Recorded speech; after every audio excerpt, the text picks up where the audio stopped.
बिस्मिल्लाहिर्रहमानिर्रहीम। अस्सलाम वालेकुम। मैं हूं आपका मेज़बान वसी शाह और आप देख रहे हैं ज़बरदस्त। नाज़रीन, ज़बरदस्त में आज हमें दो बहुत ही ज़बरदस्त मेहमानों ने ज्वाइन किया है।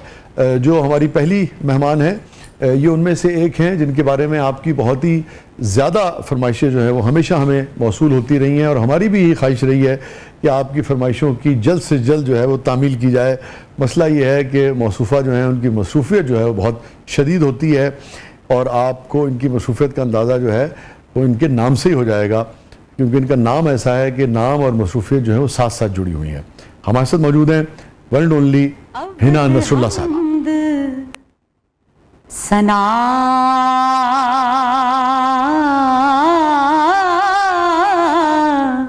इलाही जो मालिक हर दा उस दा नाम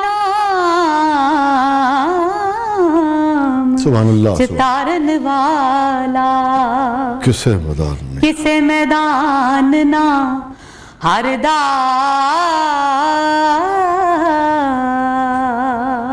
सुभान अल्लाह सुभान अल्लाह। जे देखो मैं अमला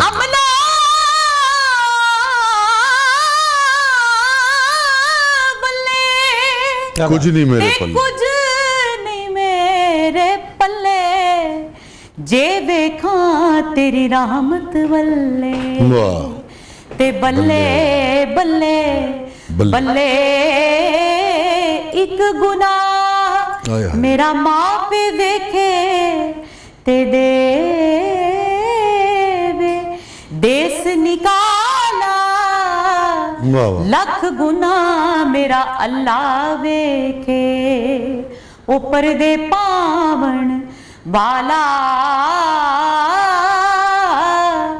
अदल करे ते थर थर कंबल ऊंचियां शाना वाले सुभान अल्लाह। मौला फजल करे ते बख्शे जावण मैं वर्गे मुंह काले चंगी सूरत ते आशिक होना कादिए दानाई आशिक बन तू उस सोने दा जिसे शक्ल बनाई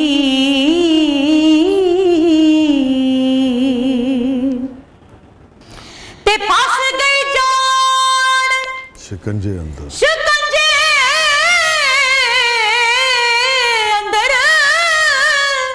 जू वेले विच गन्ना रो आखे आज रो मुहम्मद आज रवे तद मन्ना सैस जोड़ संगत दे डिठे आखिर विथा पईयां ते जिन्ना बाज एक पल नहीं सरेंदे वो शक्ला भी टुर गईयां जिन्ना बाज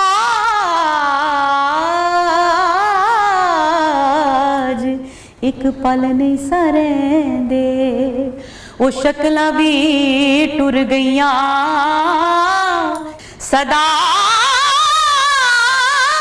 नमाते हुस्न जवानी सदा नबाग बहारा सदा नबागी बुलबुल बोले बुलबुल बोले सदा न सोहबत सदा न सोहबत यारा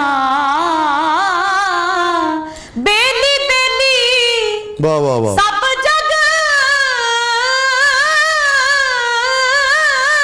आके ते मैं भी आखा बेली क्या कहने हैं ना उस वेले दा कोई नहीं जे बेली जदों निकले जान अकेली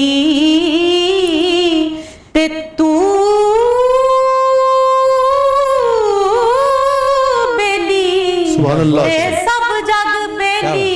बेली भी बेली। मौला तू बेली ते सब जग बेली, अनबेली भी बेली, वाह वाह। सजना बाज मोहम्मद बख्शा, सुनजी पई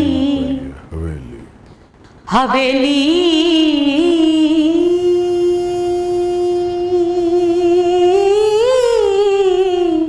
सजना बाज मोहम्मद बख्शा, सुनजी पई हवेली, ते ले ओ यार हवाले रब दे, ते मेले 4 दिना दे, उस दिन ईद मुबारक हो सी, जिस दिन फिर मिलांगे, उस दिन ईद मुबारक हो सी, जिस दिन फिर मिलांगे, उस दिन ईद मुबारक हो सी, जिस दिन फिर मिलांगे।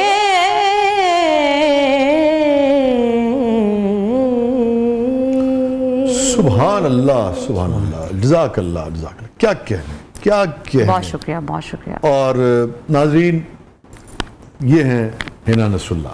क्या कहने, क्या कहने। मियाँ साहब का कलाम हो और इस तरह से सभी का अपना अपना रंग है, मगर आपको अल्लाह ताला ने एक अलग ही तोहफा जो है वो अता किया है, और अल्लाह करीम ने मुझे मुंतखब किया। बाकी कोशिश है कि आगे इसको लेके चलूं इंशाल्लाह।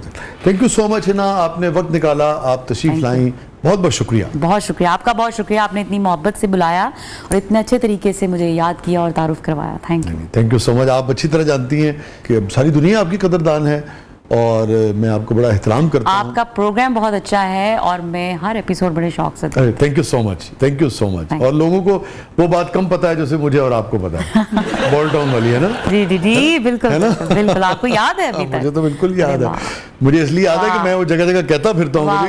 मैं उन लोगों में से हूँ जिन्होंने हिना को बहुत पहले पहचाना था। बिल्कुल। वो क्या बात थी शाह जी? वो अगर हम अपने दूसरे गेस्ट को अभी इंट्रोड्यूस करा लें, फिर अगले मतलब लोगों को सस्पेंस भी रहे कि हम क्या बात कर रहे हैं, है ना। ठीक है, तो हम बढ़ते हैं अपने दूसरे मेहमान की तरफ। दूसरे जो नाज़रीन हमारे मेहमान हैं वो बुनियादी तौर पे ऑर्थोपेडिक सर्जन हैं, और आज इनको ख़ास तौर पे मदऊ करने का मकसद ये है कि पूरी दुनिया में ऐसा होना नहीं चाहिए, मगर इस वक्त दुनिया की हकीकत ये है कि दुनिया अपनी हर सलाहियत से, अपने हुनरमंद अफराद से, और जो कुछ उस दुनिया में उनके एचआर के पास, उनकी धरती में जो कुछ होता है, और ऑक्सीजन भी अगर उनकी कोई ख़ास है, आप यकीन करें बात जगह होती भी है, उससे भी लोग जो हैं और ख़ित्ते जो हैं और रियासतें जो हैं, मुमलकतें जो हैं वो पैसा बनाती हैं। इसी तरीके से जो मेडिकल का शोबा है, इसी तरीके से जो तालीम का शोबा है, ये जो हम देखते हैं, ब्रिटेन है, यूएसए है, कनाडा है, इनकी यूनिवर्सिटीज़ को अगर आप देखें तो ये बिलियंस ऑफ डॉलर्स की इंडस्ट्री है। इसी तरीके से मेडिकल का जो मामला है वो भी अब बिलियंस ऑफ डॉलर्स की इंडस्ट्री बन गया है। यहाँ तक कि मेडिकल टूरिज्म की इस्तिलाह जो है वो बाकायदा अब तो जानी मानी इस्तिलाह है। टर्की को हम देखते हैं, इंडिया को अगर आप देखें तो कई बिलियन डॉलर की इंडस्ट्री उन्होंने डेवलप कर ली है। चाइना की इंडस्ट्री जो है वो भी इसी तरफ जा रही है। पाकिस्तान इस हवाले से बेपनाह पोटेंशियल रखता है। मैं समझता हूँ कि कई बिलियन डॉलर की इंडस्ट्री जो है वो पाकिस्तान, जिसे आप कहिए कि देखते ही देखते खड़ी कर सकता है। उसकी एक वजह है, उसकी वजह है कि पूरी दुनिया में पाकिस्तानी डॉक्टर्स जो हैं, जो कि इस इंडस्ट्री की रीढ़ की हड्डी होते हैं, उनकी पहचान है, लोग उनसे इलाज कराना चाहते हैं, उनकी रिस्पेक्ट है, और वो पाकिस्तान की खिदमत के लिए हम वक्त तैयार रहते हैं। जो बाहर हैं वो आने के लिए तैयार है, जो यहाँ हैं वो यहाँ रुकने के लिए तैयार हैं। तो हम क्यों नहीं एक ऐसी इंडस्ट्री खड़ी कर सकते जो कि बिलियंस ऑफ डॉलर्स की इंडस्ट्री हो, और उसमें लोग आएँ और मेडिकल भी हो, लोग इलाज भी कराएं अपनी पूरी दुनिया से, और सेहत भी पाएँ और टूरिज्म भी करें। सो इस हवाले से हमने खास तौर पर इनको मदऊ किया है। ये अलग बात है कि इनकी अपने शोबे में एक पहचान है, इनके रिसर्च पेपर्स जो है वो दुनिया में छपते हैं, और बड़े बड़े मारूफ लोगों का बड़ा बड़ा मुश्किल इलाज उन्होंने किया है। हमारे साथ मौजूद हैं मोहतरम उमर भट्ट साहब। Welcome to the show Bhatt साहब। थैंक यू सो मच, आपने वक्त निकाला, आप तशरीफ लाए। Thank you very much. So आपका जो सीवी है वो इतना माशाल्लाह अच्छा, और इतना जैसे कहिए कि इतनी अचीवमेंट्स है आपकी कि वो ज़्यादा तफसील में बयान करता तो काफ़ी वक्त लग जाना था उसमें। नहीं, that is very kind of you, और आपने बहुत अच्छे तरीके से ब्रीफ किया कि हमारे मुल्क के अंदर भी बहुत पोटेंशियल है वो सारे काम करने का और जो कि पूरी दुनिया में होता है, जी। सिर्फ हमें हमारी विल होनी चाहिए और गवर्नमेंट की पॉलिसीज अगर सही हों तो पाकिस्तान के अंदर सारी वो ट्रीटमेंट और इलाज आज भी हो रहे हैं, लेकिन इससे बहुत बेहतर हो सकते हैं। और मेडिकल टूरिज्म हमारे अपने मुल्क के जो एक्सपैट है वही इतने ज्यादा है कि शायद हमें फॉरेनर्स की जरूरत ही ना पड़े। ठीक कह रहे हैं, हमारे जो अपने लोग जो है जो वो इलाज जी। कितना आप पोटेंशियल समझते हैं, कितने बिलियन डॉलर्स की ये इंडस्ट्री जो है वो हो सकती है अगर पॉलिसीज ठीक हो अगले 10 साल में, आप समझते हैं? जिस तरह आपने मेंशन किया कि मेडिकल इंडस्ट्री वैसे भी मल्टी बिलियन डॉलर्स की एक इंडस्ट्री है जिसके अंदर एक बहुत बड़ा रेवेन्यू होता है और उसके मल्टी फैसेट्स हैं। सिर्फ एक इलाज नहीं है, इलाज के अलावा फार्मास्यूटिकल साइड है उसकी, डायग्नोस्टिक साइड उसकी अलग है और सर्जिकल साइड उसकी अलग है। रिसर्च को भी शामिल कर तो मतलब लिमिटलेस एक वॉल्यूम ऑफ रेवेन्यू है जो एक मुल्क जनरेट करता है। और हमारे मुल्क के अंदर चूंकि इतनी बड़ी पॉपुलेशन है तो ना तो सिर्फ हम अपने मुल्क से जनरेट कर सकते हैं बल्कि बाहर के लोग हमारे पास आके इलाज कराएंगे जो कि बाहर मुल्क से बहुत सस्ता है। जिस तरह एग्जांपल, अगर इंग्लैंड में आप एक सर्जरी कराते हैं तो आपको 25 से 30,000 पाउंड्स देने पड़ते हैं। वही सर्जरी पाकिस्तान में हम विद अ ह्यूज प्रॉफिट 3 से 4,000 पाउंड में कर सकते हैं। तो आप देख सकते हैं there is a massive revenue. वैसे आप ये देखिए, अगर हम इसको सादा करके समझें तो तकरीबन जो इलाज 1.25 करोड़ रुपए में हो सकता है वही इलाज जो है वो 12-15 लाख रुपए में पाकिस्तान में हो सकता है। और उसी स्टैंडर्ड का। और उसमें देखिए हमारा अपना भी जो तबका है, हमारी वो अशराफिया का तबका जो बाहर जाता है, उससे भी बहुत सारा रेवेन्यू जो बाहर चला जाता है वो भी पाकिस्तानियों को मिलेगा। इसलिए कि पाकिस्तान के अंदर बहुत सारी वो कैपेबिलिटीज हैं कि जो लोग बेचारे बाहर जाते हैं, खासतौर पे हमारे स्पोर्ट्स प्लेयर्स जो हैं, जो कोई ऑस्ट्रेलिया जा रहा होता है, कोई कनाडा जा रहा होता है, हमारे अपने इन हाउस अब ऐसी फैसिलिटीज अवेलेबल हैं कि उनको वहां जाने की जरूरत नहीं है। We can do the same treatment here and they are having that treatment done at the moment. आपकी तो स्पेशलिटी भी यही है स्पोर्ट्स के हवाले से? So my super speciality sports surgery. तो इसके अलावा और भी बहुत सारी स्पेशलिटीज हैं मुख्तलिफ मेडिकल फील्ड के अंदर, जनरल सर्जरी से लेके न्यूरो सर्जरी से लेके स्पाइन से लेके। तो अगर ब्रॉडर टर्म में बात करें तो हमारे पास इनफ स्पेशलिस्ट हैं, इसलिए कि पाकिस्तान का डॉक्टर जब इंग्लैंड में जाके प्रोफेसर बन सकता है यूएसए में, तो हम यहाँ क्यों नहीं काम कर सकते? सिर्फ पॉलिसी की जरूरत है और फैसिलिटेशन की जरूरत है, फाइनेंशियल फैसिलिटेशन नहीं, लॉजिस्टिक फैसिलिटेशन। किस किस्म की लॉजिस्टिक? मतलब उनको आसानी हो लाइसेंस मिलने में, उनके लिए मुश्किलात ना हो यहाँ के रजिस्ट्रेशन कराने में। अगर वो कोई काम करना चाहते हैं तो गवर्नमेंट उनके लिए आसानियां पैदा करे। बस ये बेसिक फैसिलिटीज हैं। बाकी उसी का इशू है ना? मतलब बेसिक पॉलिसीज अगर बनी हुई है कि बाहर से सर्जन आना चाहता है, वो बेशक फॉरेनर हो। अब जो हमारा हॉस्पिटल का प्रोजेक्ट है उसके अंदर हमारे पास फॉरेनर्स आएंगे काम करने, तो उनकी फैसिलिटेशन के लिए बहुत जरूरी है कि उनकी रजिस्ट्रेशन यहाँ हो, उनको वर्क परमिट मिले। आप देखिए ट्रांसप्लांट के हवाले से और ऑर्गन ट्रांसप्लांट तक के हवाले से अभी को बड़े लॉज और बड़े कवानीन और लेजिस्लेशन जो है वो आपको हमारे यहाँ उस तरह से नहीं मिलती है, तो समझ नहीं आती है। इसलिए कि ये बड़ा मुश्किल है लोगों के लिए। यहाँ से अगर कोई जाएगा टर्की ट्रांसप्लांट कराने तो उसको करोड़ों रुपए लगेंगे। वही सर्जरी यहाँ पाकिस्तान में 20-25-30 लाख में हो जाएगी। तो बेचारे के लिए जाना आसानी, घर के माहौल में रहना ईजी होता है। हमारी बुजुर्ग खातून, वालदैन, ग्रैंड मदर्स, उनके लिए बड़ा मुश्किल है फ्लाई करके जाना, भले जितना मर्जी पैसा हो, लेकिन इससे ह्यूज इनकन्वीनियंस के जहाज में बैठेंगी, फ्लाई करेंगी, उस एनवायरनमेंट में जाके ऑपरेट करवाएंगी, जब हम अपने मुल्क में कर सकते हैं। इसी तरह जिगर के हवाले से अगर आप देखें तो इंडिया में, चाइना में कितना काम होता है, उससे बेहतर हमारे लोग हैं, मगर यहाँ लोग करवा ही नहीं पाते हैं। बस वो जिस तरह आपने बताया कि सिर्फ थोड़ी सी हमें अगर पॉलिसीज के ऊपर काम किया जाए, जो कि कर भी रही है गवर्नमेंट, ऐसी बात नहीं, हमें बहुत सपोर्ट करती है और there are many things they are doing positive as well. तो अगर सही तरीके से काम किया जाए और बेहतर किया जाए और राइट लोगों को पॉलिसीज में इन्वॉल्व किया जाए, जिस तरह हाईली स्पेशलाइज्ड डॉक्टर्स हैं, और इन लोगों को इन्वॉल्व किया जाए इस मैटर के अंदर, तो they can help a lot. जो उस प्रोफेशन की जरूरियात को समझते हो और कहाँ हाथ लगानी है उसको भी समझते हो जी, उसके डूज एंड डोंट्स को समझते हो ना। वहाँ दुरुस्त बात कर रहे हैं आप। ਤੁਹਾਡੀ ਮੌਜੂਦਗੀ ਚ ਡਾਕਟਰ ਸਾਹਿਬ ਇਹੋ ਜਿਹੀ ਮਾਡਰਨ ਕੁੜੀ ਕੁਰਸੀ ਤੇ ਬਹਿ ਕੇ ਕਹਿ ਰਹੀ, ਡਾਕਟਰ ਸਾਹਿਬ अगर मैं पूरा घूम जाऊं कुर्सी पे तो मेरी हड्डी जुड़ जाएगी। अच्छा देखिए, अगर ये स्किल इनके अंदर है कि ये घूम के हड्डी जोड़ लेती हैं तो दिस इज वेरी अमेजिंग। ये तो हमें पब्लिश करना पड़ेगा वो। वो ये कह रहा है कि घूमेंगी वो 180 डिग्री पे, और जोड़ने की जो दरखास्त है वो आपसे करेंगे। हाँ नहीं, ये मैं नहीं कर सकता, मैं इतना स्किल नहीं हूँ। ऐसा स्किल अभी तक मैंने डेवलप किया। वैसे डॉक्टर साहब, सबसे मुश्किल ऑपरेशन जो आपने जिंदगी में किया हो? बहुत सारे, मतलब हमारे पास एक यहाँ से लड़की स्केटबोर्डिंग कर रही थी, उसको जो फ्रैक्चर हुआ वो इतना कॉम्प्लेक्स था कि यूके के अंदर और यूरोप के अंदर मेरे जो कोलीग्स हैं, जब मैंने उनको उसके स्कैन्स भेजे तो किसी को समझ नहीं आ रहा था कि उस लड़की का इलाज किया कैसे जाए, इसलिए कि आज तक किसी ना बुक में लिखा हुआ था जिस कॉम्प्लेक्स लेवल का उसका लिगामेंट इंजरी थी, ना कहीं किताबों में जिक्र था उस तरह की इंजरी का। वो टेक्निकल चीज़ हो जाएगी तो मैं एक्सप्लेन नहीं कर पाऊंगा। मकल इन अ सेंस कि आप समझें कि लाइलाज। इतने बुरे तरीके से नी की इंजरी थी कि उसका कोई इलाज नहीं था। अच्छा। ना ये समझ आ रही थी कि किस पोजीशन से जाके सर्जरी करें कि वो बोन जो टूटी है उसको फिक्स करें। लेकिन अल्हम्दुलिल्लाह हम लोगों ने उसकी सर्जरी की। Now she is walking and we went in the knee joint. Proper जो हमारा प्लान था हमने उसको इम्प्लीमेंट किया। आज 2 साल हो गए वो लड़की माशाल्लाह चल फिर रही है। She is अच्छा back अच्छा in अच्छा action। अच्छा अच्छा डॉक्टर साहब, एक सवाल शायद वो सुनने में खुशगवार तासुर न रखता हो, मगर जानने के लिए पूछना पड़ता है। बाज़ औक़ात अगर खुदा न खास्ता किसी शख्स का उज़्व जो है, लाइक टांग का या हाथ का कोई सा बिल्कुल अलग हो गया, आप समझिए अलग पड़ा हुआ है, तो क्या वो जुड़ जाता है? उसकी कोई एहतियात है, कोई ऐसी चीज़ है कि खुदा न खास्ता अगर किसी जगह ये चीज़ हो तो उसके लिए क्या ऐसी एहतियात की जाए और उसको मेडिकल असिस्टेंस तक पहुंचने से पहले कि वो जुड़ जाए दोबारा, या जुड़ सकता है कि नहीं जुड़ सकता? हाँ, री इम्प्लांटेशन ऑफ द लिम्ब कहते हैं इसको। और दुनिया के अंदर शायद 7 से 8 लोग हैं जिन्होंने ये अटेम्प्ट किया, जिसमें एक मैं बड़ा लकी हूँ कि मेरे मतलब अंकल ही हैं, मोहम्मद अली शाह साहब, अगर आपने नाम सुना हो। कराची वाले? जी जी, जी, तो अल्लाह ताला उनके जो उनकी बेटे हैं रहमत डॉक्टर इमरान शाह और Junaid, they are my class fellows. तो मैंने अपना पाकिस्तान में अपना कैरियर का आगाज़ वहीं से शुरू किया था, एओ क्लिनिक से, which I still work with them. तो उनके वालिद साहब वाहिद पाकिस्तानी सर्जन है जो कि दुनिया में 7th नंबर पे आते हैं। बीबीसी में उनका प्रोग्राम भी था। जी जी, शाह जिसके साहब की बड़ी अंदर शाह respect साहब, है, हाँ, सभी मेरे जानते वो हैं। अंकल हैं। तो what he did that he री इम्प्लांटेड बोथ द फीट, और वो आज 25 साल हो गए, पेशेंट आज भी चल रहा है। दोनों पैर कटे हुए आया था वो, कटे हुए आए थे। 8 से 9 घंटे उन्होंने सर्जरी की, but he was God gifted magical surgeon of his time. Pakistan का प्राइड थे जी वो। हाँ। मुझे सिर्फ ये बता दीजिए कि खुदा न खास्ता किसी को अगर इस किस्म की सूरत हाल का सामना हो तो उसको वो अब इसका सबसे बेस्ट तरीका एहतियात ये क्या होता है, करनी हाँ, ऐसी कंडीशन के अंदर सबसे पहले तो उस लिम्ब को आपने बचाना है और ओके।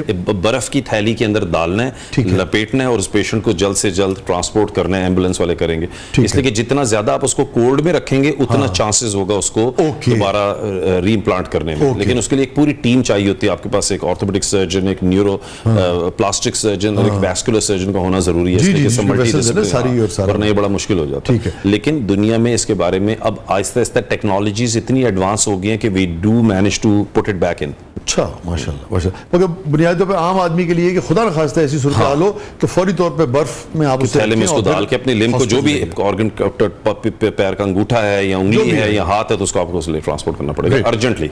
डॉक्टर साहब ਤੁਸੀਂ वैसे ਕਿਹੜੇ स्पोर्ट्समैन ਦਾ इलाज ਕੀਤਾ है? अनफॉर्चुनेटली ये मैं डिस्क्लोज नहीं कर सकता लेकिन क्वाइट अ फ्यू। अच्छा, मैं सुना ਤੁਸੀਂ ਰੋਨਾਲਡੋ ਦਾ ਵੀ ਗੋਡਾ ਠੀਕ ਕੀਤਾ ਜੀ। अगर रोनाल्डो ਦਾ ठीक कहता ਹੁੰਦਾ ਤੇ ਇੱਥੇ ਨਹੀਂ ਹੁੰਦਾ मैं।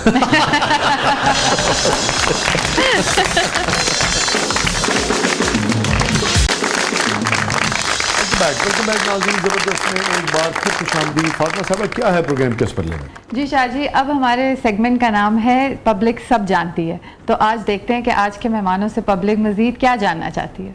ਅੱਛਾ, ਇਹੋ ਜੀ ਮਾਡਰਨ ਕੁੜੀ ਨਾ ਚਿੰਚੀ ਚ ਬੈ ਕੇ ਕਹਿ ਰਹੀ ਹੁੰਦੀ ਹੈ, ਜਿਤਨੀ ਮਰਜ਼ੀ ਤੇਜ਼ ਚਲਾਉਣਾ ਪਰ ਚੁੱਕਿਆ ਨਾ ਜਾਏਗੀ ਹੂੰ। लेकिन मैं तो मस्ताना तक कभी चिंची पे बैठी ही नहीं। ਇਹ ਗੱਲਾਂ ਹੀ ਨੇ। अगर रिश्तेदार जा रहे होवे ना, 7 सवारियां रिक्शे 'ਚ बैठे होਣ ਤੇ ਅੰਮੀ ਅੱਬੂ ਕਹਿੰਦੇ ਤੂੰ ਅੱਗੇ ਬਹਿ ਜਾ, ਡਰਾਈਵਰ ਨਾਲ ਕੁਝ नहीं मुड़ के नहीं बैठी। यार वैसे जी मज़ा बहुत आता है ना है, शाह जी? ऐसी हवा लगती है। वो तो टांगे में भी लगती है, हाँ, तो टांगे भी मज़ा आता है। टांगे पे बहुत हाँ, मजा बिल्कुल आता है। सही कह हाँ, रही हैं। टांगे ते लेकिन रोटी हजम जल्दी हो जाती है।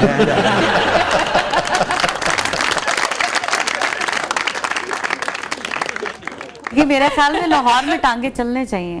हाँ, लाहौर है टंगनी ना? चाहिए। हाँ, पुरानी जितनी भी चीजें हैं ना, चलनी चाहिए। वो खूबसूरती होती है किसी भी सोसाइटी की। आप देखें जैसे लंदन में आप देखें जी, जी। कि जहाँ गाड़ी नहीं भी जा रही होती वहाँ उन्होंने मुख्तलिफ तरह की इस तरह की सवारियाँ जो जी, है जी, जो ऐसे। कदीमी वो हैं वो रखी हुई है, लोग रखी उस पर हुई। बैठते हैं, एंजॉय करते हैं, रवायत से भी जुड़ते हैं, हिस्ट्री से भी एक रिश्ता जुड़ता है। कल्चर की एक अपनी ब्यूटी है, बिल्कुल। अट्रैक्ट करता है आपको। तो यही तो हमारी हिस्ट्री है, हमारी रिकग्निशन यही है। जब मैं किसी भी दुनिया में जाता हूँ, हालांकि मैं ब्रिटिश सिटीजन, मगर मैं पाकिस्तान बोलता हूँ लिखो आगे, because we should be proud of what our culture Yes, is. मेरी सबसे फेवरेट जगह है, छुट्टी वाले दिन मुझे चांस मिले तो मैं अंदरूनी शहर जाऊँ। अब मैंने सुना है उधर बड़ा अच्छा लोगों ने लगता अपने घरों के अंदर कैफे बनाए हुए हैं। Yes. सब लोगों को जाना चाहिए वहाँ, उन लोगों को सपोर्ट करें।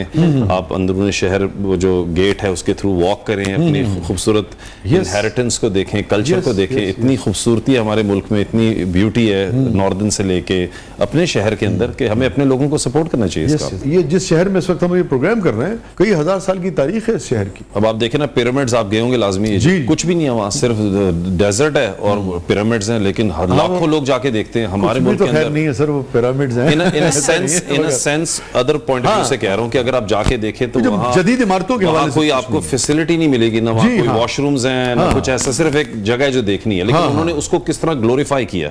हमारे मुल्क में इतनी खूबसूरती है, हम उसको ग्लोरीफाई नहीं कर पा रहे। ये आपने जो इस वक्त बात की ना, बड़ी अहम बात की, जैसे वो जो तारीख है स्फिंक्स की और जी। पिरामिड्स की जो तारीख है वो 4,500-5,500 साल पुरानी। कदीम जो है ना। हमारे यहाँ जो मोहनजोदड़ो है, हमारे यहाँ जो Absolutely। हड़प्पा है, हमारे यहाँ जो मेहरगढ़ है, हमारे यहाँ जो टेक्सला है, ये 3,000 से लेके 5,000 8,000 और मेहरगढ़ जो है वो तो 9,000 से लेके 12,000 साल तक की कदीम उसकी तारीख है। इतना पुराना ये खित्ता है। मुझे बड़ा अच्छा लगा कि आप डॉक्टर हैं मगर आपको कल्चर से और जो रिमेन्स हैं और जो हिस्ट्री है उससे भी शगफ है। जी, डॉक्टर साहब वर्गे बंदे पूरी दुनिया का जिक्र करने के बाद कहते ने मैंने मिस्र भी देखा है, स्कर्दू भी देखा है, लेकिन जो मैंने जवानी के दिन ऋषियों में गुजारे हैं ना वो नहीं भूल पा रहा। आज मेरे कार दैन पक्का है।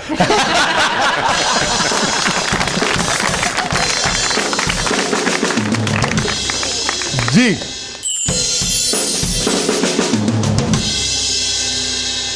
हिना साहिबा, कभी ऐसा हुआ कि आपकी पेमेंट मिलने से पहले बारिश हो जाए या शो कैंसिल हो जाए तो आपकी क्या फीलिंग्स थी?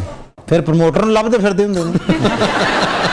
ਪ੍ਰਮੋਟਰ ਵਿਚਾਰਾ ਕਨਾਤਾ ਪਿੱਛੇ ਲੁਕ ਰਿਹਾ ਹੁੰਦਾ, ਮੈਡਮ ਮੈਂ ਆ ਰਿਹਾ, ਮੈਡਮ ਉਹ ਮੋਬਾਈਲ ਬੰਦ ਜਾ ਰਿਹਾ ਜੀ, ਮੈਂ ਆ ਰਿਹਾ ਤੁਹਾਡੇ ਕੋਲ, ਤੁਸੀਂ ਗੱਡੀ 'ਚ ਬੈਠੋ, खुदा दी कसम ਤੁਹਾਡੇ ਕੋਲ ਪਹੁੰਚ ਜਾਵਾਂਗਾ मैडम, ਤੁਸੀਂ टेंशन ना लो। अभी बड़ा, बल्कि मुझे याद आ गया, अभी बहुत बड़ा हमारा प्रोग्राम था फैसलाबाद में, मेरा ख्याल है कोई 1 लाख के करीब थे वहाँ पे स्टूडेंट्स, बल्कि शायद इससे भी ज़्यादा थे। अच्छा, बहुत ज़्यादा क्राउड था और बारिश हो रही थी और लेकिन कोई उठा ही नहीं अपनी जगह से और हम भीग रहे थे, लेकिन हमने परफॉर्म किया। वाह वाह वाह। बट अच्छी बात ये थी कि उन्होंने पेमेंट हमें पहले दे दी लेकिन हमने भी परफॉर्मेंस पूरी दी।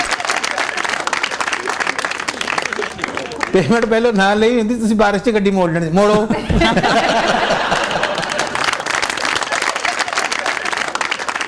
जी, डॉक्टर उमर साहिब, क्या आप मेरी बेगम को समझा सकते हैं कि अगली बार डोई एहतियात से मारे ताकि मेरी हड्डी जुड़ने के काबिल रहे? देखिए, अगर आपकी बात को वो नहीं समझ सकी तो मेरी बात बड़े मुश्किल से समझेगी। अच्छा, डॉक्टर साहब ने जब लंबा पॉज लिया ना तो मैं एक बार डर गया था। मैंने कहा हो सकता है डॉक्टर साहब अब ये कहेंगे कि यार ये तो मैं अपनी बेगम को नहीं समझा सका, हमारी बेगम को समझा सकता हूं।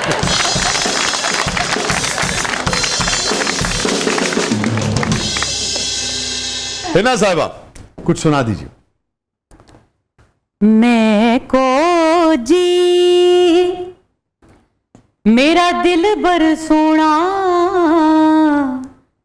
की कर यार नू पावा वेड़े साडे वड़दा नहीं पई लख वसीले पावा क्या कहने, ते ना मैं सोनी ना गुन पुल्ले, ना गुन पल्ले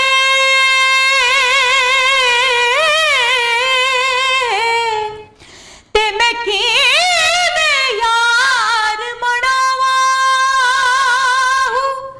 ए हो दुख हमेशा बाहू किते रोंदड़ी ना मर जावा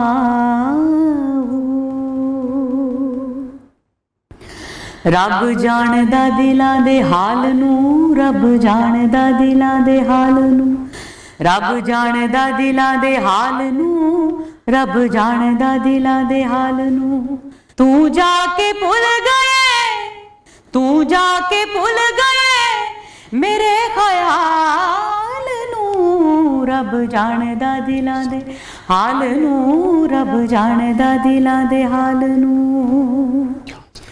जो दिल कवे न मैं सुना ते की करा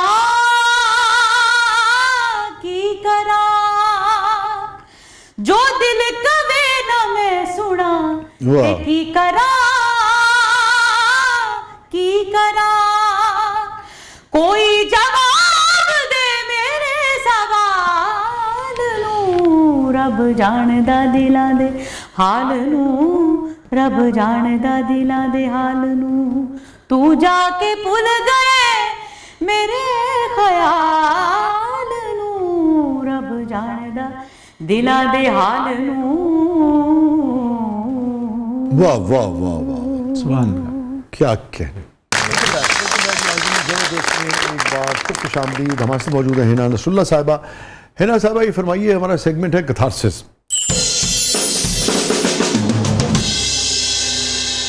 एनी रिग्रेट इन लाइफ? सच पूछिए तो पहले तो मैं रब ताला की बहुत शुक्रगुजार हूँ। हमेशा वो उसने जिस हाल में भी रखा है मैं उसकी शुक्रगुजार हूँ हर हवाले से। लेकिन ज़ाहिर सी बात है, जब अल्लाह पाक ने किसी को कोई मकाम देना होता है और इज़्ज़त और उरूज के अगली सीढ़ियों पे लेके जाना होता है, तो यकीनी तौर पे आपको वो तकलीफ़ पहुंचती है, वो आपको आजमाता है। कि मैं जब कोक स्टूडियो करी थी, मैं जब कराची उतरी एयरपोर्ट पे, और आप यकीन नहीं करेंगे कि मैं गाड़ी का वेट भी कर रही थी कि मुझे जिन्होंने रिसीव करना था, और एक तरफ दूसरी तरफ चेहरा करके मैं बहुत रो रही थी उस वक्त। क्यों? शायद आप कह सकते हैं कि मैं अपने काम को शायद समझा नहीं पाई एक वक्त में। वक्त लगता है ना चीज़ों को समझाने में, बताने में, कि आपकी शख्सियत फिर उभर के निकल के बाहर आती है। और जब मैंने स्टार्ट किया और जब मुझे अल्लाह पाक ने इज़्ज़त दी, तो आपको पता है कि लोग कितना ज़्यादा क्रिटिसाइज़ करते हैं। जो आपसे फ़ोन पे आपको कुछ कह रहे होते हैं और एक तरफ दूसरे को कुछ और कह रहे होते हैं, और सियासत भी खेली जाती है। तो बस इस तरह की कुछ चीज़ें थी, और लग रहा था कि पता नहीं मैं क्या कर दूंगी, और मैं अब चूँकि इस फील्ड में आ गई हूँ तो पता नहीं मैंने क्या कर देना है, और इन्होंने इस फील्ड में इसको ले आए हैं, तो बस इन्होंने बहुत गलत किया। लेकिन मेरे वालिद साहब जो थे इस हवाले से, उन्होंने हमेशा मुझे बहुत ज़्यादा हिम्मत दी है और हमेशा मेरा माथा चूमा, और हमेशा मुझे यही कहा कि मुझे आप पे पूरा एतमाद है और मैं आपके साथ हूँ, और हर मौके पे उन्होंने मेरा साथ दिया इस हवाले से। तो बात ये कि इन सारी बातों का मुख्तसर लुब्बे लुबाब ये कि उस तन्हाई में मैंने अपने अल्लाह को पाया हकीकी मायनों में। वैसे भी यूजुअली मैं रात को उठती हूँ तहज्जुद में और अपने रब को याद तो करती हूँ, लेकिन उस वक्त वो जो तन्हाई थी अपने रब से कनेक्टेड होने की, उसने मुझे बहुत मजबूत किया। कि अल्लाह करीम ने बताया कि मैं ही हूँ हर हाल में, सिर्फ मैं ही हूँ तुम्हारा, ये सब प्यारे जो हैं ये इधर ही रह जाएंगे, ये प्यार भी तुमसे मेरी वजह से ही तो करते हैं। मैं चाहूँगा तो ये तुम्हें मिल जाएंगे, और नहीं चाहूँगा तो ये तुम्हें नहीं मिल पाएंगे। लेकिन उसके बाद जिस तरह फिर वो मुझे मिले, फिर जैसे जैसे मेरा काम बढ़ा, मुझे अल्लाह पाक ने इज़्ज़त दी, और फिर अल्हम्दुलिल्लाह प्राइड ऑफ परफॉर्मेंस भी मिला मुझे, और फिर सबने देखा, तो फिर मैंने अल्लाह की रज़ा के लिए माफ़ कर दिया सबको। और फिर मैंने अपने रब से ये दरख्वास्त भी की कि अल्लाह करीम, इस आप जानते हैं मेरी उस अज़ियत और तकलीफ़ को, लेकिन मैं चाहती हूँ कि जब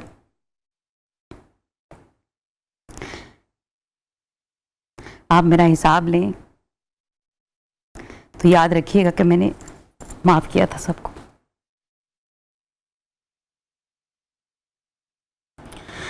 और इसमें मैं बहुत शुक्रगुजार हूँ अपने प्यारे भाई की, हसन की। उसने हमेशा मेरी हिम्मत बढ़ाई। मैं जब जब बहुत तकलीफ़ में गई, वो मेरा भाई कम और मेरा दोस्त रहा। मैं स्टेज पे होती हूँ, वो हमेशा मेरे साथ स्टेज पे होता है, लेकिन मैं जब भी किसी भी तकलीफ़ में होती हूँ हमेशा हर बात उससे शेयर करती हूँ। और जितना भी मैं अब मजबूत हुई हूँ अपने वालिदैन के बाद, बहुत प्यार करते थे वो, और सबके साथ बड़ा अच्छा एक ताल्लुक़ था। लेकिन नो डाउट ये होता है, मसाइल बहुत ज़्यादा होते हैं, लेकिन मैं इस हवाले से अपने आप को बहुत खुशकिस्मत समझती हूँ। जिन लोगों ने आपको इतना दुख दिया, आपने उन्हें फिर मुआफ़ कर दिया, बाद में उन्हें रियलाइजेशन हुई? वो तो आपको पता है शाह जी कि जब आप कामयाब होते हैं, अल्लाह की तरफ से आप पर करम नवाजी होती है, तो फिर तो हर कोई आपसे प्यार करता है। हाँ, रिश्ते जोड़ता है ना फिर तो ऑटोमेटिकली सभी चाहते हैं ना कि आपसे जुड़े हैं, आपसे प्यार करें। हाँ। इस सारे सफ़र में, इस सारी जो गुफ्तगू आप कर रही हैं, कोई ऐसी बात, कोई ऐसा जेस्चर, कोई ऐसा जुमला जो कि गड़ गया हो? माफ़ कर दिया आपने, ठीक है, मगर भुला ही नहीं भूलता इंसान को बाज़ औक़ात।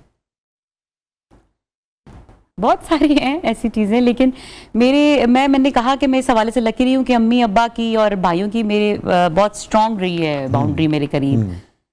तो हाँ, एक बार हमारी बहुत प्यारी मोहतरमा, अल्लाह पाक उनको सलामत रखे, ਉਹ ਇਹ ਕਹਿੰਦੇ ਸੀ ਇਹਨੂੰ ਕੋਈ ਕੰਮ ਸਿਖਾ, ਇਹਨੂੰ ਕੋਈ ਕੰਮ ਆਵੇ ਘਰ ਦਾ ਵੀ ਔਰ ਇਹ ਕੁਝ ਸਿੱਖੇ ਤੇ यही कुछ करती रहेगी। तो ये चीज़ें याद है मुझे, अभी भी ऐसी कुछ चीज़ें होती हैं, लेकिन मैंने बताया कि बस माफ़ कर दिया। और मैं दुआ करती हूँ कि खैर हो सबकी, अल्लाह सबके लिए आसानियाँ करे। कितना आप समझती हैं कि अब जो हिना नसरुल्लाह आ रही हैं उनके लिए, उस बच्ची के लिए, उस लड़की के लिए मुआशरा बदला है या वहीं खड़ा है, या जिन चीज़ों को आपने फेस किया या उससे पीछे चला गया? चैनल्स तो बहुत ज़्यादा खुल गए हैं और प्लेटफॉर्म्स भी मिल रहे हैं, लेकिन मुझे लगता है बहुत ज़्यादा मुश्किलात हैं। और जिस तरह मैंने बहुत सारी चीज़ों को बर्दाश्त किया है, और मेरा चूँकि अल्लाह पर बड़ा ही तवक्कल था, बहुत ज़्यादा एतकाद था, मैंने मुश्किलात को बड़ी दलेरी से और बड़ी बहादुरी से बर्दाश्त किया, क्योंकि कनेक्टेड थी मैं रब करीम के साथ वैसे भी, और रूहानियत से भी एक मेरा ख़ास लगाव था। और लेकिन ये मुश्किलात होती हैं बच्चियों को, क्योंकि बहुत सारी चीज़ें कही जाती हैं कि आप इस तरह आए, आप इस तरह आए। जैसे मैंने विरसा करना था, और चूंकि विरसा ही मेरा वो ऐसा प्रोग्राम था कि जिसकी वजह से उसके बाद मेरे लिए रास्ते खुले। उससे पहले हालांकि मैंने कहा कि मैं बचपन से, आई वॉज इन 2 क्लास मैंने स्टार्ट किया, और मीडिया से और इन चीज़ों से ताल्लुक तो था, लेकिन मेरे काम को पजीराई नहीं मिल रही थी, या जो मैं करना चाह रही थी वो नहीं मैं कर पा रही थी। तो बात यह है कि फिर वो उसको करते हुए दुपट्टा लेना था मुझे सर पे, ये मेरा खुद का फैसला था, मैं चाहती थी कि मैं इसको लूं। तो जब मैंने ये बात की तो इस पे यकीनी तौर पे, आपको पता है कि बच्चियां जब आती हैं, एक मीडिया की एक चीज़ है कि आपको ऐसे आना है, आपको ऐसा लिबास पहनना है, तो मेरे काम में इतनी ताकत थी और मुझे खुद को अपने ऊपर एतमाद था, और गुफ्तगू और ओवर अल्लाह ताला ने एक सलाहियत मुझे दी थी कि मुझे मालूम था कि मुझे अपनी बात मनवानी भी है, अपने काम को भी आगे लेके जाना और है, अपने तरीके से करना, और अपने तरीके से करना है। और मैं उसके लिए बिल्कुल भी नहीं घबराई, मैंने हर चीज़ का बड़ी बहादुरी से मुकाबला किया, और अभी भी कर रही हूँ और आगे भी करूँगी इंशाल्लाह। थैंक यू सो मच, बहुत शुक्रिया, बहुत अच्छा लगा आप तशरीफ लाए। Thank you. नाज़रीन, ये था आज का ज़बरदस्त। अपने फीडबैक से हमें आगाह कीजिएगा। इजाज़त दीजिए, अल्लाह।